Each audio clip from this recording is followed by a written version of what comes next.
Bismillahirrahmanirrahim, gentlemen and ladies, welcome to my session. I am Mohammad Jahid Hassan, Assistant Professor, Department of English, Kumilla, Victoria Government College. Today I am going to discuss on essay from Honours third year syllabus, and the essay is written by Francis Bacon. In my last classes I covered up couple of essays written by Francis Bacon. So today I am going to discuss one of the important essays written by Bacon, and the title of the essay is Of Truth. If you have the text, you can follow me. If you don't have the text at hand, you can watch the video later on with the text at your hand. So let us cope with the text from the very beginning. If you go through the text, you'll find that at the very beginning line of the essay, of truth, written by Bacon, Bacon starts the essay with a question: what is truth? So before going to know about the nature and characteristics of truth, let us know the characteristics and nature of falsehood. In the Holy Quran, in chapter 17, verse 81, Allah says, falsehood by its very own nature is bound to perish. That means falsehood is temporary. Its charms, its glitters, its dazzlings are temporary. And one day it will perish, because falsehood is a perishable product. It cannot sustain for long.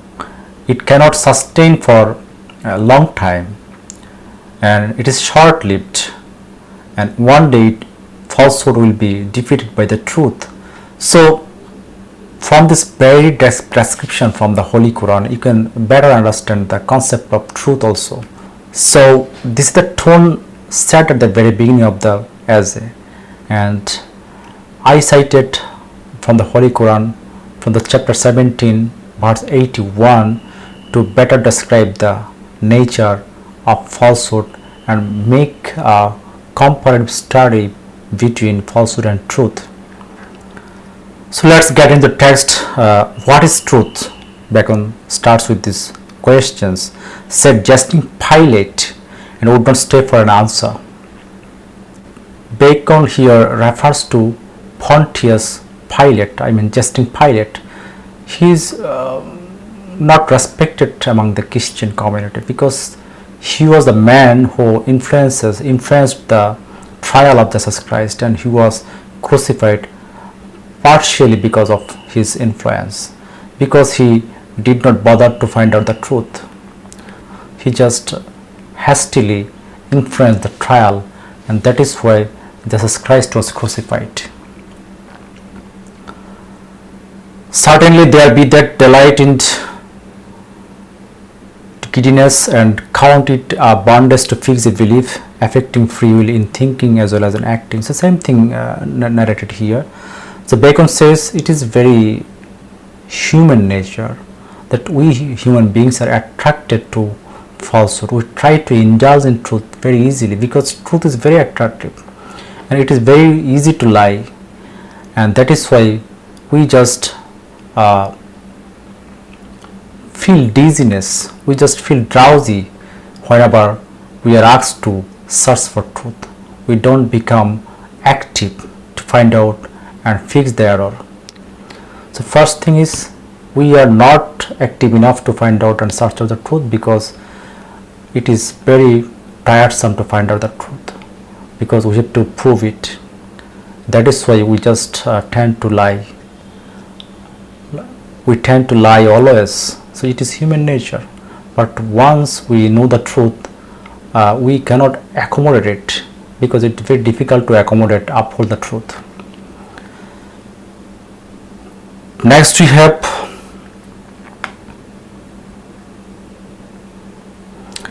and though the sects of philosophers of that kind began, yet there remain certain discoursing wits which are of the same veins, though there be not so much blood in them as was in those of the ancients. So Bacon goes back to the history of the ancient philosophers, especially from the Greece. Those philosophers, they were courageous enough to search for the truth, to express the truth, and sometimes they brought in some conflicting ideas, but even then they did not refrain themselves from expressing the truth, searching for the truth. But Bacon says the same people, same corporal bodies, philosophers are there in the present time, but these people, these philosophers of present times, though they have the same veins, same physical structure, same veins inside their body, but the same blood does not flow in the veins they possess. I mean the modern philosophers, as their ancestor had. That means the modern philosophers are not courageous, are not active enough. They don't have the sound moral fabric. Next we have, but it is not only the difficulty and labor which men take in finding out of the truth, not again that when it is found, it is imposed upon man's thought that does bring lies in favor, but a natural thought corrupt love of the lie itself. So it is very difficult, as is told earlier, that it is very difficult to find out the truth and prove the truth. People, since they find that it is very difficult to find the truth, it is difficult to prove the facts, they refrain themselves from searching truth, and they tend to lie. Even sometimes they lie for lie's sake. Okay, so this is told here in this passage. One of the later schools of the Grecians examined the matter and is at a stand to think what should be in it, that man should love lies, where neither they make for pleasure or as with poets, nor for advantage as with the merchant, but for the lie's sake. So as in the previous stanza, Bacon says the people lie for lie's sake. So one of the sectors of the philosophers, Greek philosophers, they examined why people tend to lies, even if there is no benefit in lying. Sometimes, in some cases, they found out that, so this is very human nature, this is implanted in their body, this is imprinted in their genetic structure, that people are drawn towards falsehood, people are drawn towards lying. So this is imprinted in their nature, because we people tend to be indulged in easy things, and lying is very easy. Having truth in our confidence is not so easy. That is why this nature becomes inborn. We tend to lie. We lie for lie's sake, even if there is no benefit, no interest in lying. Sometimes, in some cases, we even then tend to lie. He says the poets tend to lie because they want to give pleasures. They want to add glamour to their write-up, to their narration and description, because they want to entertain the readers. That is why poet is to lie. Plato, in his ideal republic, did not accommodate the poets. He expelled the poets. He accommodated all sort of philosophers, all sort of professionals, but he did not give any place in his republic to the poets, because he says the poets are liars. So it is expected that poets try to entertain the reader. That is why they lie. If they don't lie, their narration, their description won't be attractive too much to the readers. That is why they lie. And the merchants tend to lie because there are some interest vested in his lying. That is why a merchant, a businessman tends to lie. But there are some people, they are not businessmen, they are not a businessman, they are not a poet. Even those people tend to lie because they lie for lie's sake. This is implanted in their body, this is imprinted in their genetic code, and that is why those people tend to lie. But I cannot tell this same truth is naked and open daylight that does not show the mask and mummeries and triumphs of the world half so stately and daintily as candlelights. So we see Bacon says, I'm not sure why the truth is naked, because in open daylight truth is visible. It does not show the mask and mummeries and triumphs of the world. So through this light of the truth, sometimes the mummeries, the triumphs of the world are not visible, not shown. And if there is no lies, if there is no falsehood, okay, the world will become dull and arid and unworthy to live in. He says, truth depicts everything very minutely in details and transparently.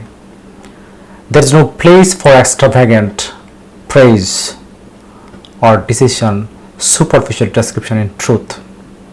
Despite this, we tend to praise our bosses, we tend to praise our kings, lords, generals, because without praising, their status does not glitter so much. That is why it is deemed that these positions demand and command some sort of praising. Here Bacon uttered the most important line of this essay: a mixture of a lie does ever add pleasure. Does any man doubt that if they are taken out of man's mind vain opinions, flattering hopes, false valuations, imaginations as one would and the like, but it would leave the minds of a number of men poor shrunken things, full of melancholy and indisposition and unpleasing to themselves. So very important lines, one of the most quotable lines from Bacon essays, that a mixture of a lie does ever add pleasure. So if you do not add lie to a truth, the truth does not dazzle, because pure gold, when it is collected from the mines, pure gold does not dazzle enough to attract the beholders. When some alloy is added to the pure gold, it starts dazzling, it starts shining. So you see, without falsehood, truth does not become shining, truth does not become so much attractive. But in the Holy Quran, mixing lies with truth is strictly forbidden. So he says, so what will happen if you know that our journey is going to be frustrated, if you know that our results is not going to be okay, if you know that our life will become stereotype and arid and fruitless, if you don't have valuations, if you don't have false imaginations, if you don't have false hope of living, so life will become unworthy to living, because imaginations, false dreams, false hopes, false valuations, these things make our life saucy and it adds up sauce to our existence. I mean, false hope, false descriptions, false prospects, false dreams, false valuations. So these are the things which are used to add up sort of spices to our existence, to our living, everyday living. So if these hopes, these false hopes, false imaginations are taken out, life will become unworthy to live in. Life will become very much stereotype, and it will be arid. There will be no juice inside living.